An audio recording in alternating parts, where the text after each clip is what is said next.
নমস্কার, আমার আপনজনেরা, রুদ্রবার্তে আপনাদের সকলকে স্বাগত জানাই। আমি রুদ্রপ্রসাদ ব্যানার্জি। এই রাজ্যের তৃণমূল নেত্রী মমতা ব্যানার্জি, তৃণমূল সুপ্রিমো তিনি, গতকাল রেড রোডে দাঁড়িয়ে মুসলিমদের খুশি করার জন্য অনেক কিছু বলেছেন। এমনকি দেশের প্রধানমন্ত্রীকে সরাসরি বলে দিয়েছেন তিনি একজন অনুপ্রবেশকারী, তার দরকার হচ্ছে মুসলিম ভোট পাওয়া। মুসলিমদের ভোট পাওয়ার জন্য তিনি সব কিছু করতে পারেন, তাই তিনি বলতেও পারেন দুধ দেওয়া গরু লাথি সহ্য করতে হয়, অর্থাৎ মুসলিম সমাজকে দুধেল গাইতে পরিণত করে দেন মমতা ব্যানার্জি। এত কিছু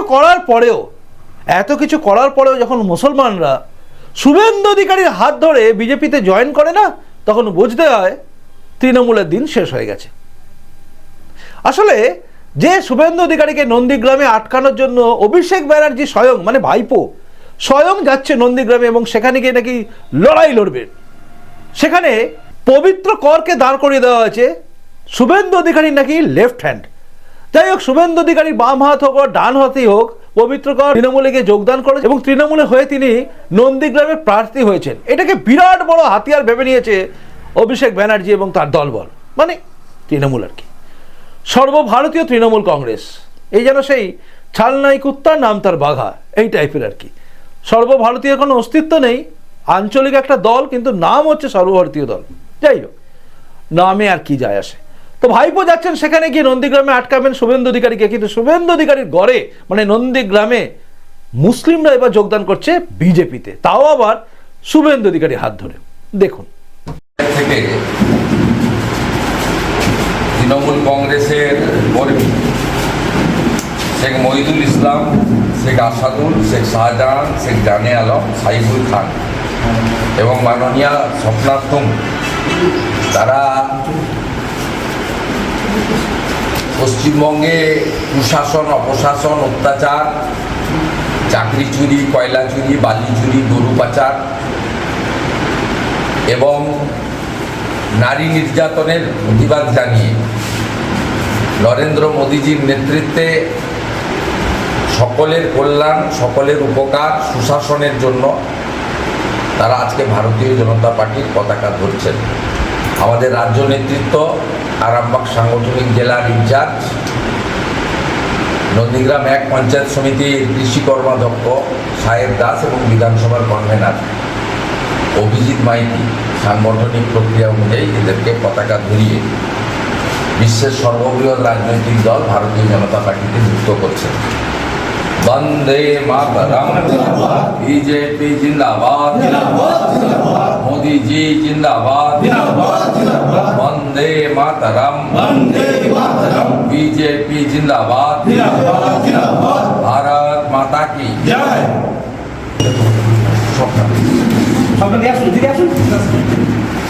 বল ভালো করে নাম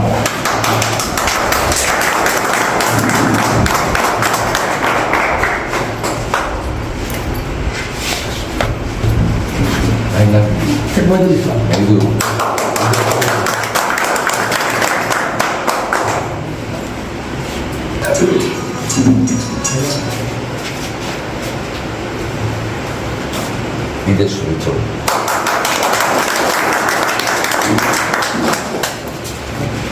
ছেলেটার নাম আমাদের কি নাম? জানে আলম।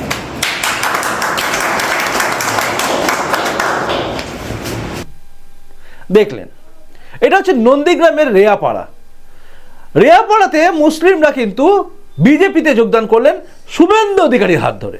এটা খুব একটা মানে এমনি সাধারণ খবর তা নয়, কিন্তু শুভেন্দু অধিকারী এই মুহূর্তে গোটা বাংলার বুকে একটা হিন্দুত্বের গ্রেট আইকন হয়ে গেছে। আপনারা জানেন, আমি বাড়িয়ে বলছি কি কমিয়ে বলছি আপনারা নিজেরাই বিশ্লেষণ করে দেখে নেবেন। এই মুহূর্তে মানুষ একটাই কথা বলে যে হিন্দুত্বের জন্য লড়াই লড়ছেন কে? না, শুভেন্দু অধিকারী।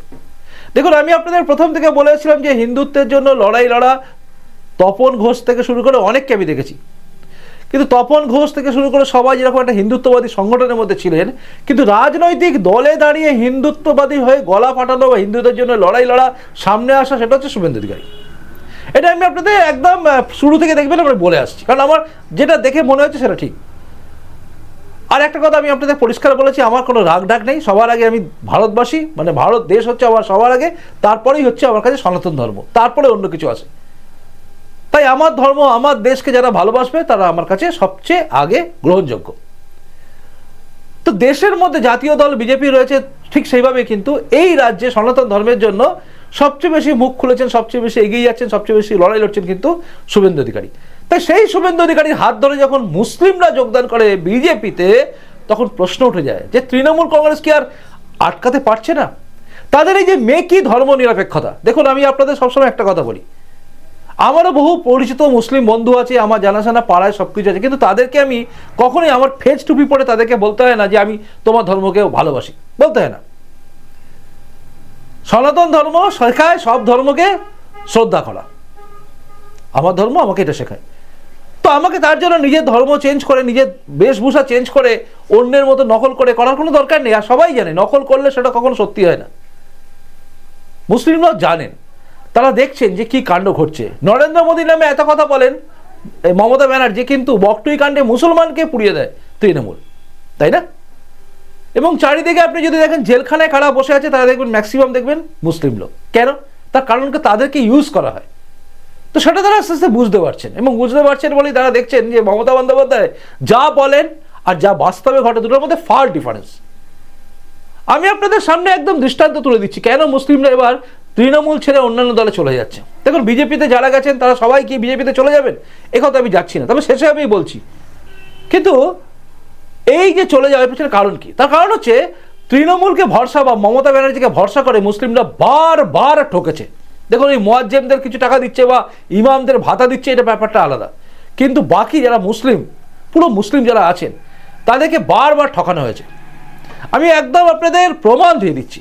সিএ নিয়ে মমতা বন্দ্যোপাধ্যায় সিএ এনআরসি এক করে বলে দিয়েছিলাম সিএ করতে দেবো না, ক্যা ছি ছি, অনেক কিছু বলেছিলেন, কাজ কলা কিচ্ছু করতে পারেননি। ওয়াকআপ নিয়ে, ওয়াকআপ আইনের যে অ্যামেন্ডমেন্ট হয়েছে, তাই সেই অ্যামেন্ডমেন্টের বিরুদ্ধে মমতা বন্দ্যোপাধ্যায় চিৎকার করেছেন, আমি করতে দেবো না, এই করতে দেবো না, সেই করতে দেবো না। আর তিনি আবার কিন্তু ওয়াকআপ বোর্ডের জন্য সব কিছু তৈরিও করে দিয়েছেন, মানে তিনি বকলমে মেনেও নিয়েছেন। তার মানে তার এই দ্বিচারিতা। এরপরে আপনারা সবাই জানেন যে এসআইআর নিয়ে কি বলেছিলেন মমতা বন্দ্যোপাধ্যায়, মুসলিমদের সেসব কি হচ্ছিল না তার মধ্যে ঢুকে, সেখানেও তিনি বলেছেন যে আমি আটকে দেবো, এসআইআর করনে নেই দুঙ্গি, ঘের লুঙ্গি, অমুক করুঙ্গি, তমুক করুঙ্গি, কাজ কলঙ্গি, মানে কাঁচকলা। কিছুই হলো না, মমতা বন্দ্যোপাধ্যায় কিচ্ছু করতে পারলেন না। গোটা মুসলিম সমাজ দেখলো, এসআইআর হলো। এখন মমতা বন্দ্যোপাধ্যায় চাইছেন যে এসআইআর নাম বাদ গেছে। আগে থেকেই তো বলা হয়েছিল, তখন থেকে তিনি যদি অ্যারেঞ্জমেন্ট করতে পারতেন, ঠিকঠাকভাবে সব কিছু করতেন, তাহলে এসব হতো না। আর এই ওয়াকআপ নিয়ে যা আন্দোলন হলো, যা কিছু হলো, তাতে ফাঁসলো কারা? হ্যাঁ, আমাদের হিন্দুদের দুজনকে মেরে ফেলেছে, আর হিন্দুদের ঘর বাড়ি ভাঙা হয়েছে, আক্রমণ করা হয়েছে, এগুলো হয়েছে, এগুলো প্রভোগ করেছে, এগুলো করেছে বাংলাদেশ থেকে আসা বহু মুসলমানরা, অনুপ্রবেশকারী মুসলমানরা এগুলোকে লিড দেয়, এবং তাদের ব্রেন বা মস্তিষ্ক প্রস্তুত হচ্ছে এই সমস্ত জিনিস। আর ভারতবর্ষের বুকে থাকা এবং পশ্চিমবঙ্গের মধ্যে থাকা স্লিপার সেলকে কাজে লাগিয়ে তারা বিভিন্ন সময় এখানে গন্ডগোল করে যাচ্ছে, যেটা আমরা সিএতে দেখেছি, ট্রেন পড়ানো, বাস পড়ানো, সেরকমই দেখেছি ওয়াকআপ নিয়ে। এবং ওয়াকআপ নিয়ে আরো ভয়ঙ্কর হলো যে হিন্দুদের মারা হলো, হিন্দুরা ঘর ছেড়ে পালিয়ে গেল। এই সমস্ত দেখে হিন্দুরা যেরকম বুঝছে যে এই তৃণমূল থাকলে তাদের বাঁচার অবস্থা টাইট হয়ে যাবে, ঠিক সেভাবে মুসলিমরাও বুঝছে যে মুসলিমদের খালি ইউজ করা হচ্ছে, তাই তারা আর এটা মানছে না। এবং মানছে না বলেই দলে দলে তৃণমূল ছাড়ছে। তৃণমূল ছেড়ে কে সিপিএমে যাচ্ছে, কে কংগ্রেসে যাচ্ছে, এটা আমি বলছি না, সেটা বড় কথা না, কিন্তু ছাড়ছে না বাস্তব কথা। এই যে বিজেপিতে গেল, এর একটা বিরাট লক্ষণ। সেটা হচ্ছে পবিত্র করকে দাঁড় করে যেটা ভেবেছিল মমতা বন্দ্যোপাধ্যায়ের দল বল এবং আইপ্যাক, যে এবার মোটামুটি আটকে দিলাম পবিত্র করকে দিয়ে, দেখা যাচ্ছে সব উল্টো হচ্ছে। মুসলিমরা উল্টে চলে আসছে শুভেন্দু অধিকারীর দিকে, মানে বিজেপির দিকে। ফলত তৃণমূলের চিন্তা কিন্তু আরো বাড়বে। আর এই ঘটনাটা যত চারিদিকে স্প্রেড করবে, যত এটা ছড়াবে, তত বাংলার বুকে থাকা মুসলিমরা যারা বুঝতে শিখে গেছে, তারা কিন্তু সবাই তৃণমূল ছাড়া শুরু করবে। আর এর পেছনে আরো একটা সুপ্ত কারণ আছে, সেটা হচ্ছে যখন বোঝা যায় যে ক্ষমতায় আসতে চলেছে বিজেপি, তখন কিন্তু সবাই চাইবে সেখানে বিজেপির সঙ্গে থাকতে। এটাও একটা কারণ। যাই হোক, আপনারা এবার জানান তো কেন মুসলিমরা চলে গেল বিজেপিতে, কেন মুসলিমরা চলে যাচ্ছেন বিজেপিতে? তারা কি বুঝতে পেরেছেন যে তৃণমূল মানেই হচ্ছে ভাওতাবাজির দল? তারা বুঝে গেছেন? নাকি তারা ভেবেছেন জাতীয়তাবাদী দল, জাতীয়তাবাদের সঙ্গে থাকার দরকার? জানাবেন। আর নাকি শেষ কথাটা আমি যেটা বলছি সেটা হচ্ছে এই দলে জিতছে তাই এই দলের সঙ্গে আমাকে থাকতে হবে, এটা কি? তিনটের কোনটা বলে মনে হচ্ছে আপনার? জানাবেন কিন্তু আপনাদের প্রত্যেকের কমেন্টসের অপেক্ষায় আমি রইলাম, আর আমার পরবর্তী প্রতিবেদন দেখার অপেক্ষায় আপনি থাকুন। আসি এখনকার মতো, দেখা হচ্ছে এর পরে রুদ্রবার্তাতে। খুব ভালো থাকুন। নমস্কার, বন্দে মাতরম, ভারত মাতা জয় হোক, জয় হিন্দ।